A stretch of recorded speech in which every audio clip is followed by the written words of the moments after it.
అందరికీ నమస్కారం అండి. ఫ్రెండ్స్, మనకి ఇప్పుడిప్పుడే మరొక లేటెస్ట్ అప్డేట్ అయితే రావడం జరిగిందండి. అదేమిటంటే పెన్షనర్లకు ముఖ్య ప్రకటన, ప్రభుత్వం మంచి నిర్ణయం అంటూ ఇప్పుడే మనకు ఒక లేటెస్ట్ అప్డేట్ అయితే వచ్చిందండి. అయితే ఇందుకు సంబంధించిన పూర్తి వివరాలు అయితే మన వీడియోలో తెలుసుకుందామండి.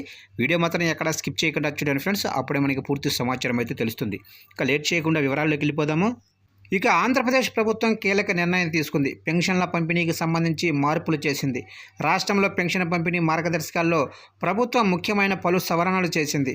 ఒకవేళ నెల మొదటి రోజు సెలవు దినంగా ఉంటే అప్పుడు పెన్షన్ను ఆ ముందు రోజే లబ్ధిదారుల ఇళ్ల దగ్గరికి వెళ్లి అందిస్తారు. ఇకపై ఇదే విధానాన్ని అమలు చేయాలని అధికారులకు ప్రభుత్వం స్పష్టం చేసింది. అంతేకాదు, పెన్షన్ పంపిణీ ప్రారంభించే రోజే దాదాపుగా 100% పంపిణీ పూర్తికి చర్యలు తీసుకోవాలని కూడా ప్రభుత్వం సూచించింది.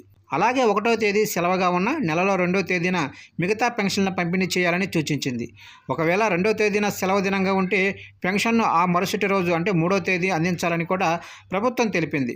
ఈ మేరకు అన్ని జిల్లాలకు ఆదేశాలను జారీ చేసింది. పెన్షన్ల పంపిణీలో వస్తున్న సమస్యలపై ప్రభుత్వం ఫోకస్ పెట్టింది. మరీ ముఖ్యంగా నెల మొదటి రోజు ఆదివారం వస్తే ప్రభుత్వ ఉద్యోగులకు ఇబ్బందిగా మారింది. ఆ రోజున ఉద్యోగులకు సెలవు దినం కావడంతో ఆ ముందు రోజు పెన్షన్ పంపిణీ చేస్తున్నారు. ఇక సెప్టెంబర్ 1న కూడా అదే జరిగింది.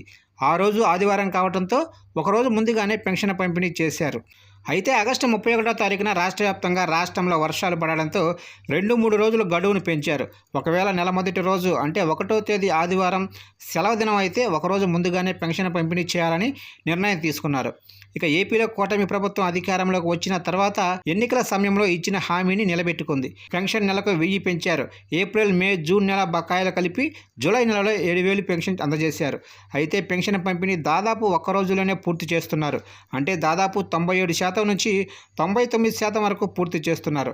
అలాగే గతంలో వాలంటీర్లతో పెన్షన్ల పంపిణీ చేయిస్తే కూటమి ప్రభుత్వం గ్రామ వార్డు సచివాలయాల ఉద్యోగులతో పెన్షన్ల పంపిణీ చేయిస్తుంది. వాలంటీర్లు లేకపోయినా సరే విజయవంతంగా పెన్షన్లు ఇంటింటికి పంపిస్తున్నామని ప్రభుత్వం చెబుతుంది. అయితే పెన్షన్ పంపిణీ విషయంలో కూడా ప్రభుత్వం జాగ్రత్తలు తీసుకుంటుంది. అందుకే ఏదైనా నెలలో 1వ తేదీన సెలవు దినం వస్తే ఒకరోజు ముందుగానే డబ్బుల్ని పంపిణీ చేస్తున్నారు.